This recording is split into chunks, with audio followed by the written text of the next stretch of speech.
What's up, guys? It's your boy APFC. I am back. Apologies for not posting the last week. I have been overseas where the internet connection is limited. However, without further ado, let's get into the review of the Portsmouth vs Arsenal game, where we bounced back. We are back with a win. Probably not the most convincing performance, particularly in the first half. I feel like we still were sort of nursing a hangover from that Olympiacos game with the way that we started, particularly in the first 15 to 20 minutes. Portsmouth were pretty much, without creating any real clear-cut chances, they weren't exactly, well, they were controlling the game in some respects, and we weren't responding too well to it. Some of the players I thought that started quite slow. I thought Guendouzi started really slow. He was losing the ball a lot, and he was caught dwelling on the balls, which is probably a criticism of Guendouzi that a lot of people have. He was just holding onto the ball too long, and ultimately he was just losing possession of it more often than he should, and he wasn't really that controlling figure that we are used to having Guendouzi playing in that sort of role. And it looks like, I'm not sure if this is exactly right, but it looks like Guendouzi was holding and Torreira was playing almost like a more advanced midfielder, which, you know, everyone would probably know. Everyone probably has the same thoughts on that in respects to how Emery was playing him in that position. So I wasn't exactly sure as to why Torreira was playing in that position again as a more advanced midfielder. Obviously, we didn't start with Ceballos and we didn't start with Willock in that position. We started with Willock a little bit further up. So I guess out of Guendouzi and Torreira, probably the more natural player in getting forward probably is Guendouzi, but not by a lot. They're both very similar players in respects to they often hold a bit deeper. So it just didn't seem like it was probably the right decision by Arteta, but I can also understand why, if he's trying to rest players, as to why he did that.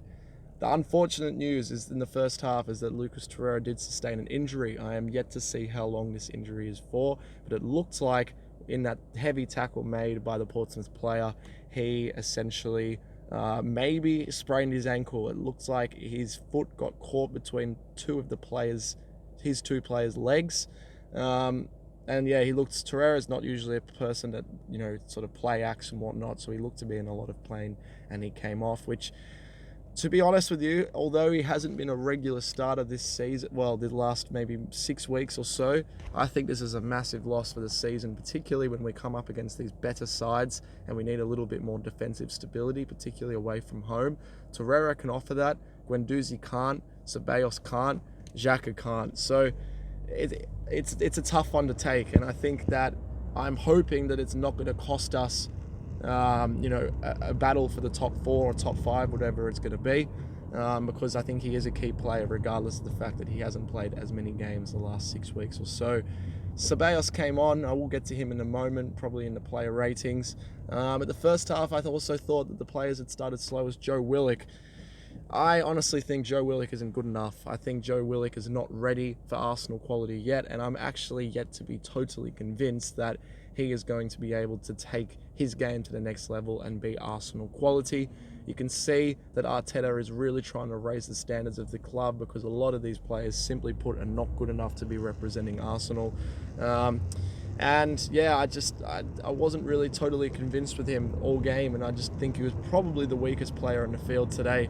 No one really stood out massively. There was a couple of players in the second half that took the game by the scruff of the neck, but I just don't think he really stood out massively, and he didn't really offer much in terms of, you know, pushing the ball forward and playing as an attacking midfield role.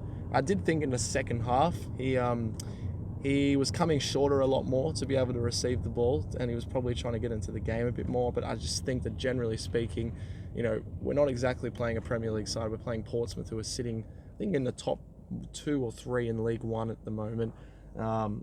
He should be dominating those games a lot more. He did against Bournemouth in the last round, but yeah, I'm not entirely convinced that he is going to be the answer right now.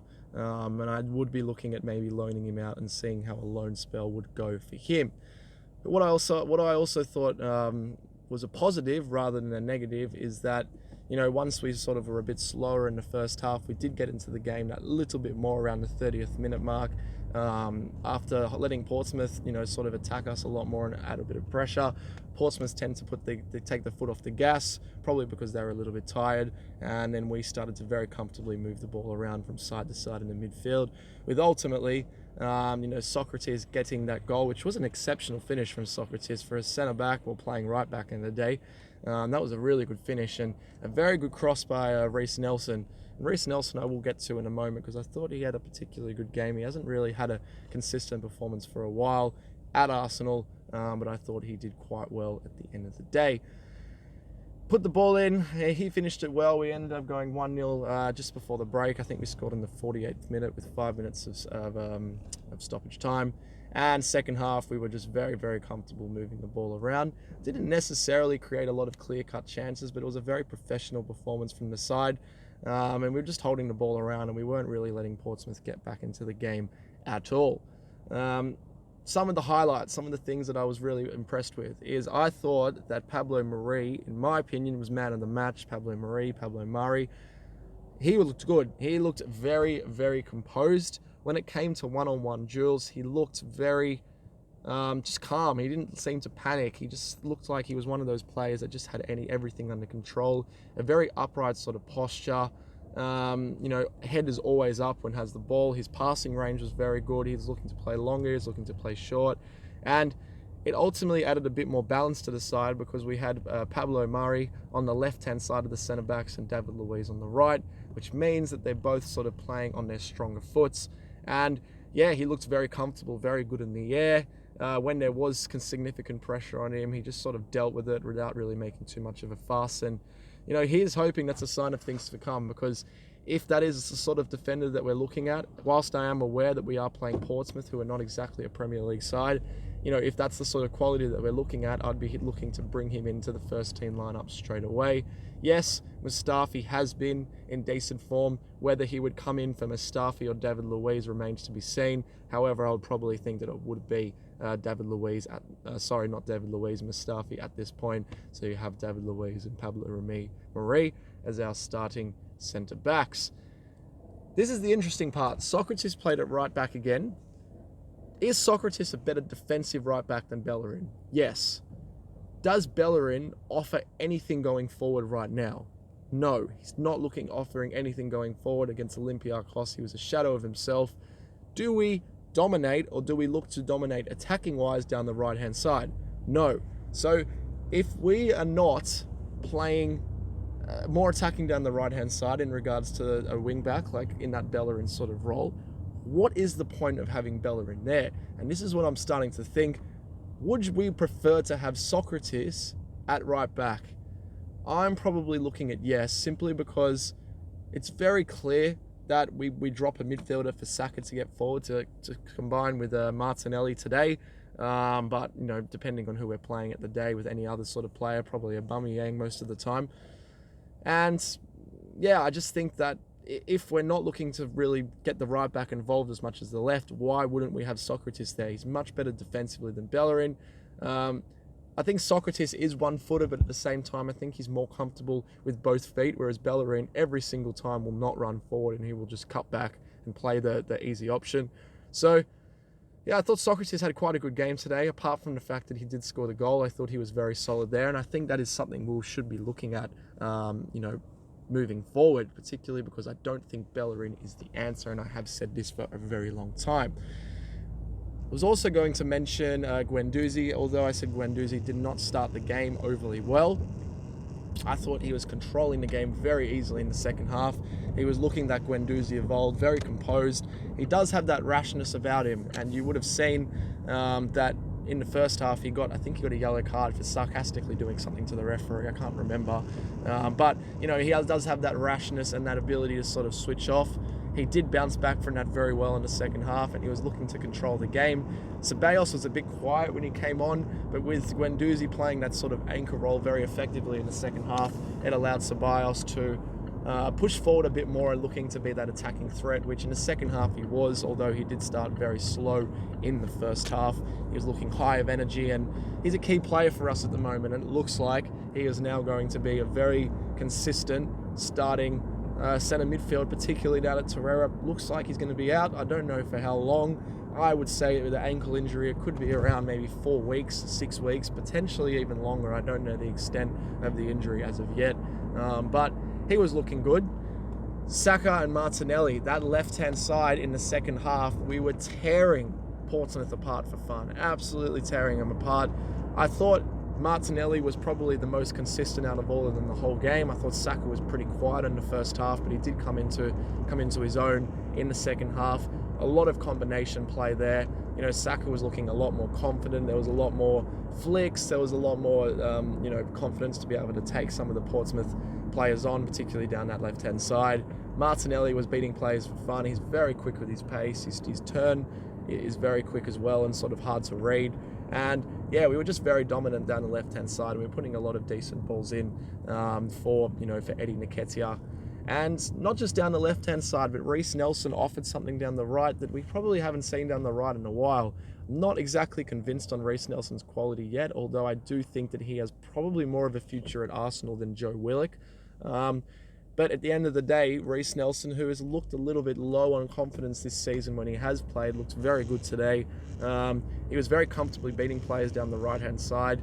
In the second half, he was more confident in taking players on and did a lot of quite good runs, beat 1 or 2 players, used his pace very efficiently, and ultimately his final product was very good.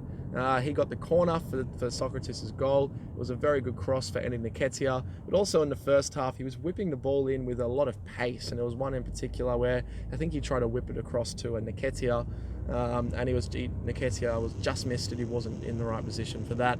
But yeah, Reiss Nelson was looking quite good down that right-hand side, and he is hoping he can keep consistent with that. Yes, I'm aware we were playing Portsmouth. It was very encouraging to see him come into himself a little bit more and show that bit more confidence, particularly after we weathered the storm in the first 20 to 25 minutes or so. Then we looked to start taking control from there. Eddie Nketiah, I was very impressed with him. Particularly in the first half. I think he was the best player in the first 20-25 minutes in respects to wanting to make things happen. He was pushing forward, not only pushing forward, looking for that through ball, which I don't think he was getting enough from Joe Willock to sort of be one-on-one with the goalkeeper and look to sort of break the defensive line. But he was coming short a lot more, and he was happy to come out wide, and he was very efficient in respects to his work rate and wanting to receive the ball in different areas of the pitch, which allowed him to link up a lot more with our right and left-handed sided players. Wondering if that's something that Arteta is looking to utilise in his game. We're all aware that Lacazette can play that role very well in respects to linking up with the attacking midfielder and the wide players. Nketiah looked to be doing that today. He had a lot of energy about his performance, and I was very impressed with him at the end of the day, and I think that I'm glad that Arteta is giving him that sort of game time. Who knows what the future holds in respects to Aubameyang and Lacazette, whether one will go, one will stay, both will stay, or both will go. But at least we are looking to warm up Nketiah, because I do think that we should be looking to keep him next season as a backup striker, and potentially if he hits form more consistently, which he has done in respects to goals that he's been scoring lately, potentially look to play him a lot more in the starting lineup, particularly in the Premier League. So all up, a decent performance without doing anything special, but very, very much so a professional performance, particularly in the second half. And, moving on to the Premier League, obviously out of the Europa League now, and it's time to really push forward for that top 4, top 5, whatever it may be. So, here's hoping that we're going to be able to do that. That is all I have time for today, guys. I am going to be doing a player ratings video shortly, so please keep your eyes peeled for that. And thanks for watching. I will be back posting more regular videos now that I am back from holidays with good internet connection. So I hope to speak to you guys soon. Peace.